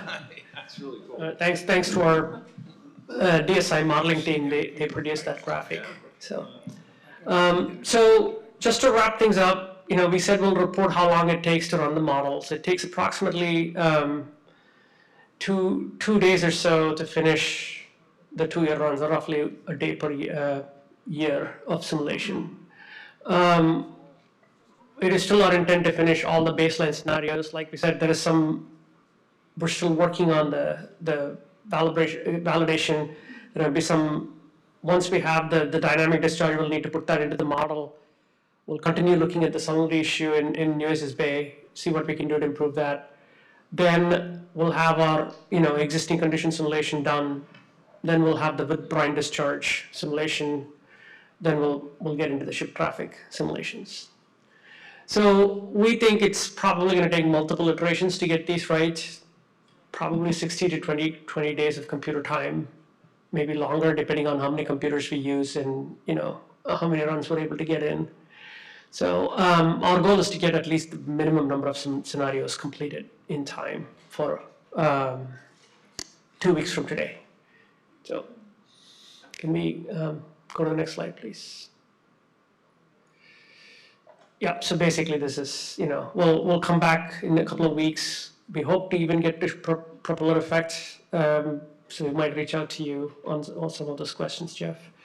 And then we'll have another week to refine any results that we're seeing or any additional model runs to do if we have time at that point.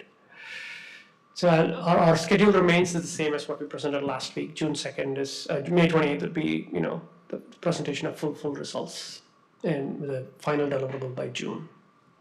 We can go Terry and then. I just wanted to back up earlier in the presentation.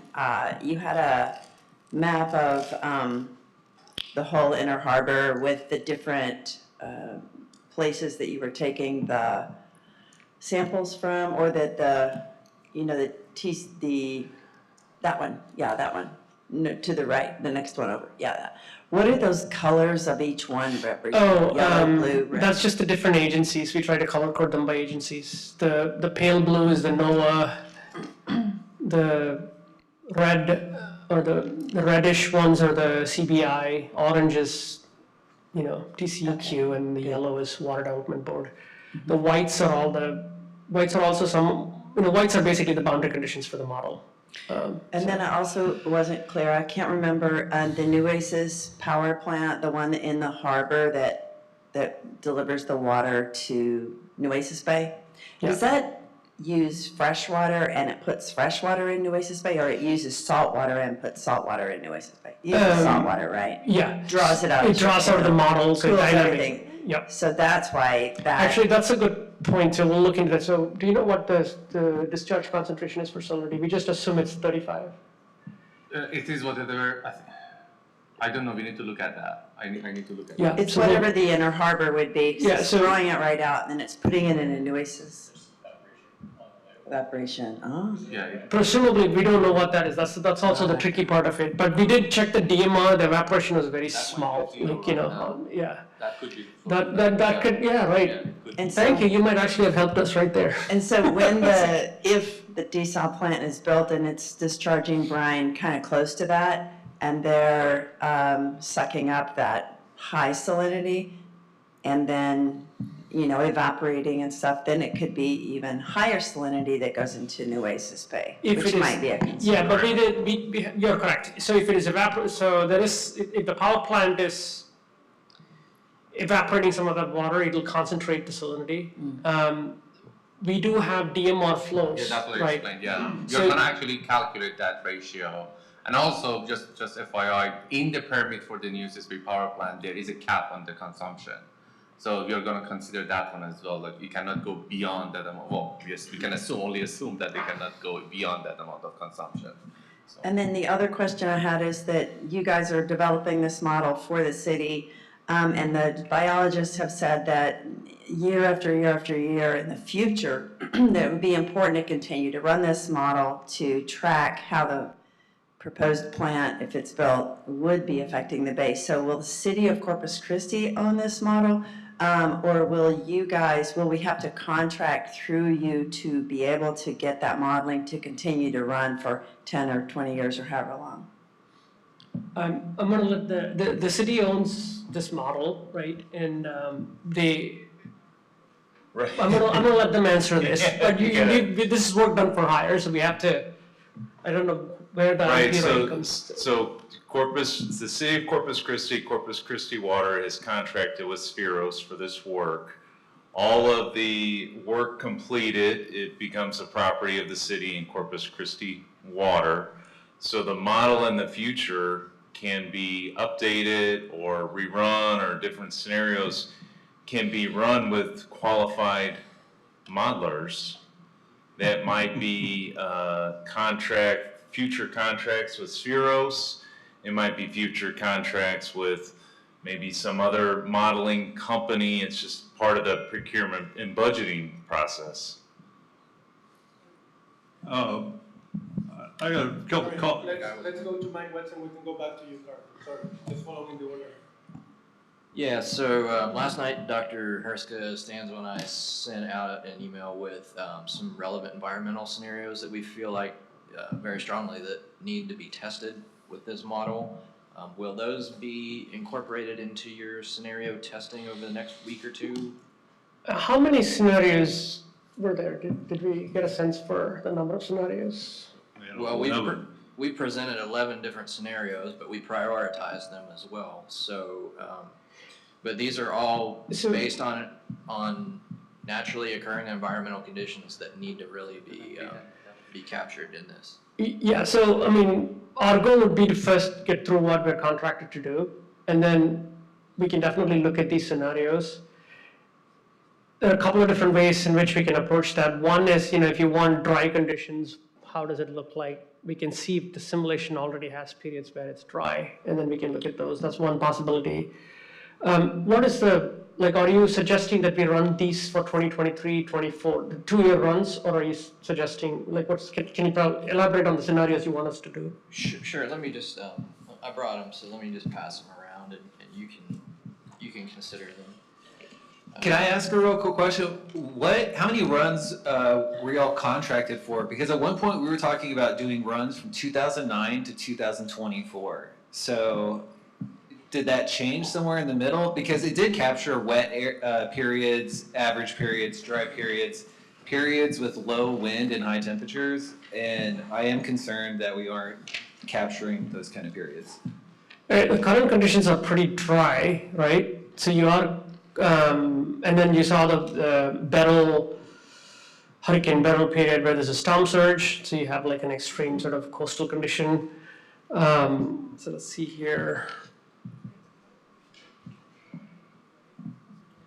So to make a long story short, we sat down and really thought about the different environmental scenarios that this system is exposed to, whether it's, you know, just simple addition of the desal plant. I mean, that's the basic one, but then, you know, adding CC polymers, reducing the return flows into the bay, simulating low wind and low inflow conditions, just, you know, very relevant scenarios. And so, you know, for us to really think about what this desal plant and its discharge means for the ecosystem, you know, we really need to be able to bracket all those different conditions and understand what the impacts are going to be under these various scenarios. Yeah, I mean, so here is the complexity of all of this, right? So you have to run a baseline version of all of these, and then you have to run a with desal version. So it's essentially 2x the number of runs that we're talking about here. Yeah. And also, I don't know, for the climate scenario, do you want us to do a 20-year run?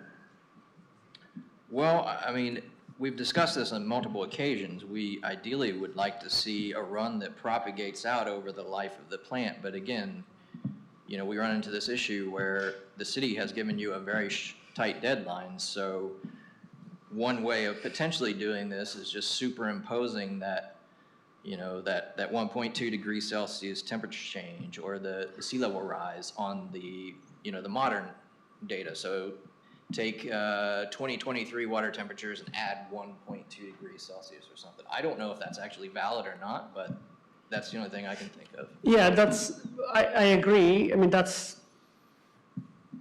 doable. It's, you know, it's like once you have a tool, you can use it in different ways. Yeah.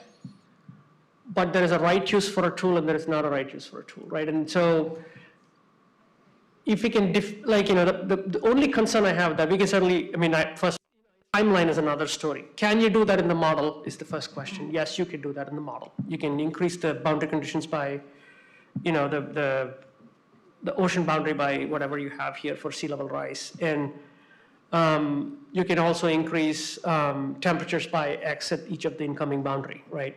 That's easy thing to do. Whether that's meaningful is another story, right? Because my concern is, again, on a relative basis, we can tell, like, here's what the difference is, assuming we can finish those runs in time. How meaningful is that? That's another question, because we don't know if that is a real change, right? It's the same as, like, you know, as a sensitivity analysis, we can do that. But how much interpretive value does it have?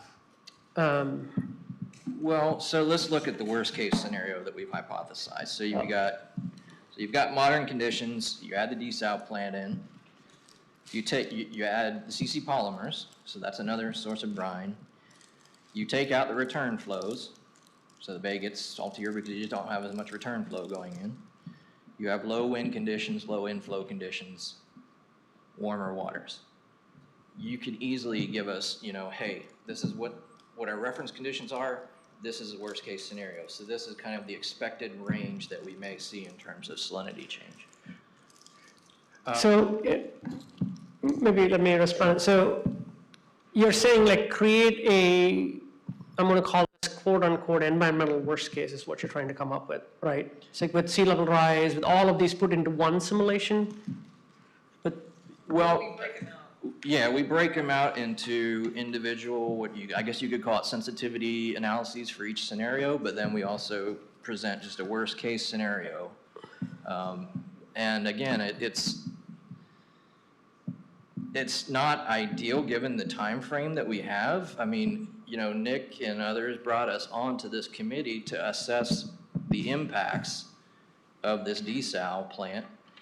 And yet we're rushed up against this artificial time frame where we really can't do it right. So we're trying to give you scenarios that we think are relevant over the lifetime of this plant. You know, this plant's going to be operational 20, 30 years.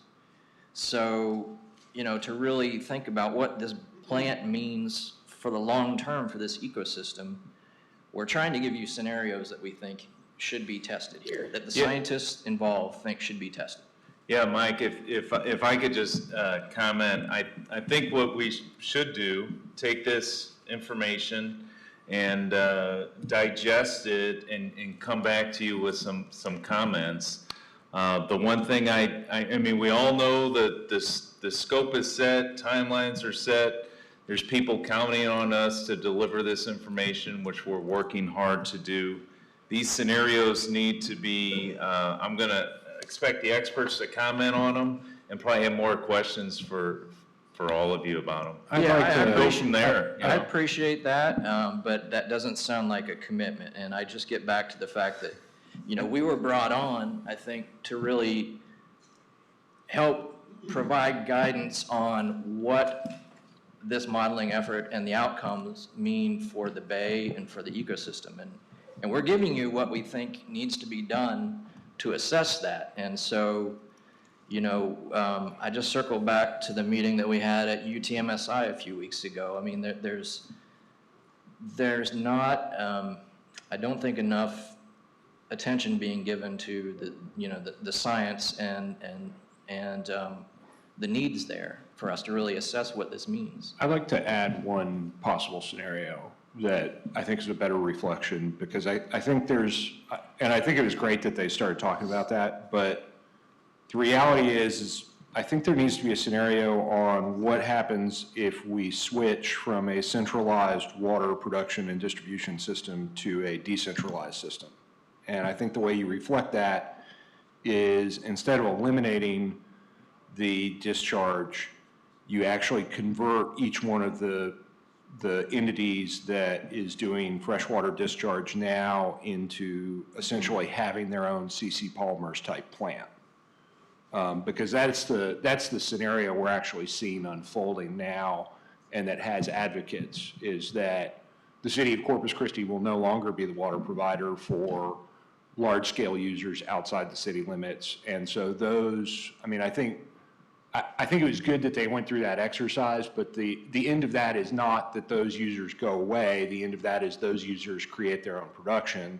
And I think it's fair to assume that anybody with their own wastewater discharge permit would be capable of getting their own water production permit and modifying their permit to do discharge. And so if you're looking to kind of condense those into something, I think that a scenario like that would probably be more appropriate than running 11 different ones. But that's my input. Thank you.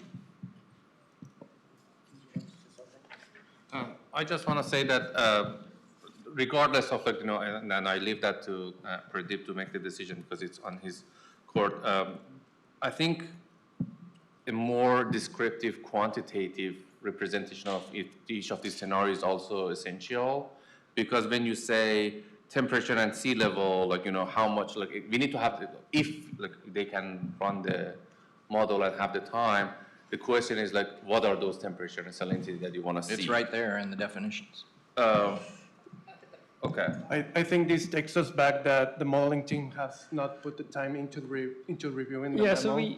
So we could begin by that, giving some time to Pradeep and team to review it, and maybe some commitment on when you could expect a response on what could be done. Maybe that's something reasonable. Yeah, so I think that's fair. So, we've not digested what this is, and I don't want to say yes or no to this at this point.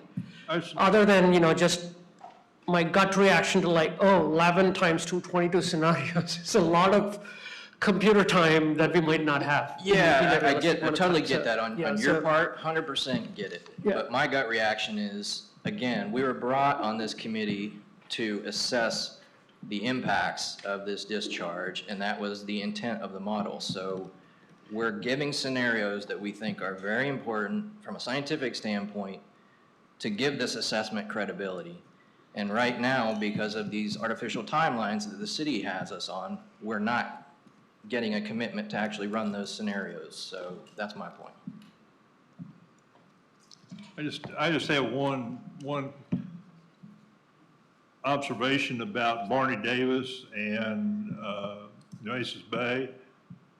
In the 23-24 timeframe, those plants were owned by merchant power plant vendors.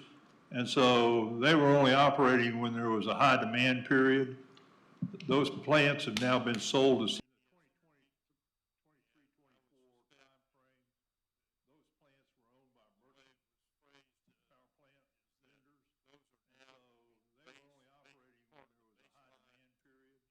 load for San Antonio. So I would suspect that there'd be a more stable usage of those plants. So you might want to touch base with CPS Energy to see if they have any information that. The other thing is on Barney Davis.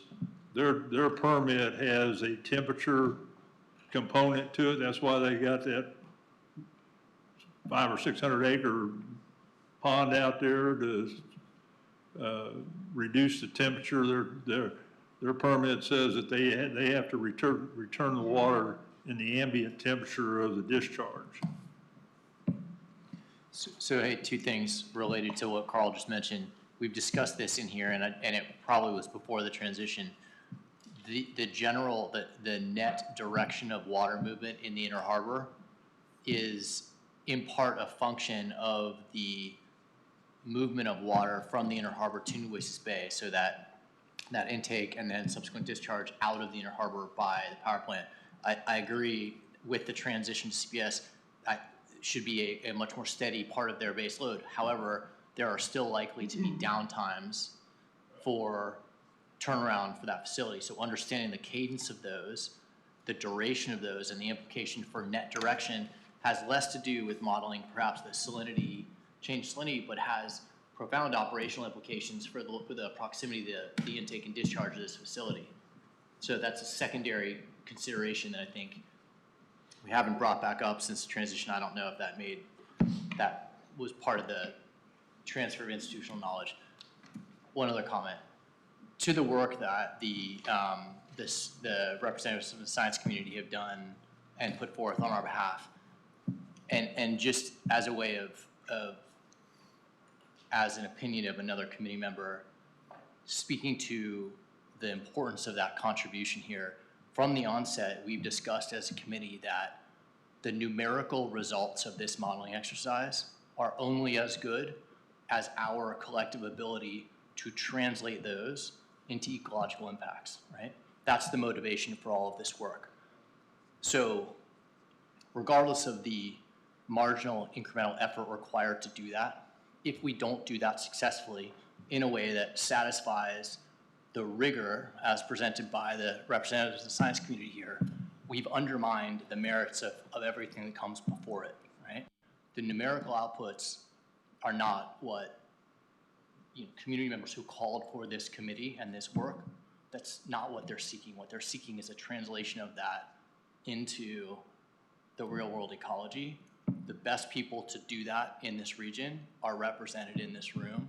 So we need to think very seriously about, and maybe there's a hybrid version of that, recognizing, scope and schedule constraints, but there must be an earnest effort to do that if the city wants this modeling effort to resonate with the broader constituency. And I know you guys understand that's something we've discussed extensively at the beginning of this process before this transition, but it's imperative. Can I ask a question? Can you all provide us with that information about the Nueces power plant performance for the, how do you want us to actually put it in the model? Do you want us to put it as the permit? So I have no affiliation with them I know them only because it's across the channel from my window. But if you want, one of the things that Jordan, in original scoping, one of the things Jordan shared, one of the benefits of the modeling effort as scoped was that it would actually also aid the city in identifying potential operational challenges from interaction between intake and discharge. It was a way of also vetting that some of the operational assumptions, right? Not the primary intent of the modeling effort, but a secondary benefit. And if we still want to capitalize on that opportunity, the critical driver is going to be that cadence of operation at the power plant. Only the owner of the power plant can provide it, so. I mean, your points are well taken, and as all the concerns you've raised in environmental scenarios, I'm not at all discrediting or discounting them, so just for the record. Sorry, Pradeep, please, could you move on with that idea? And we will have to wrap it up because we don't have time. We need to go outside because there is another meeting waiting outside. Yep. So I was just going to say that, the model is a tool. You can certainly use it for design purposes, which is what you're talking about, citing the intake and the discharge. You can use it as a mitigation tool down the road, right? Like if you operate the plant differently at different ways, how can you reduce a certain level of impact? So those are all possible with the model. And my understanding was that that's probably what Jordan was referring to versus doing those now a priori. That's to me, like those are two separate things. You're right. It was a secondary validation. Yeah. Not a fundamental, he was not trying to fundamentally inform the base of design. It was just a secondary benefit and a validation of the assumptions already baked into the proposed 100%. I mean, once this model is developed, you can use it, right, for all of these objectives, right? Even to run like long-term environmental scenarios is a possibility. It's just, that, you cannot do it in 2 weeks. That's my point. Just some of the data when you present next time that I think would be useful to see is for the inner harbor, you had the temperature and salinity gradient in the Humboldt diagram. Give us the density. We've been talking about density. We can definitely, right? sure, Density no problem. is actually what is going to tell us about stratification, not temperature and salinity. Yeah, I mean, they're good. We do need that. Density is a function of both salinity and temperature, And I right? think also the other thing that your model output is there, it's just a matter of plotting it, is the velocity vectors at the mouth of the inner harbor. We can do that, over yep. time. Yep. And Mike and Sharon, maybe, can you all give us the lat long for these points that you want the output? Yeah. All right, we need to wrap it up. Apologies because there is another committee waiting to happen in a little bit more time. So next meeting is on the 21st. For that meeting, we should have some comments before to all of you on what could be incorporated or not in the time frame. And that meeting, Pradeep and the modeling team will present with the scenarios that they are able to execute. Appreciate all of your time.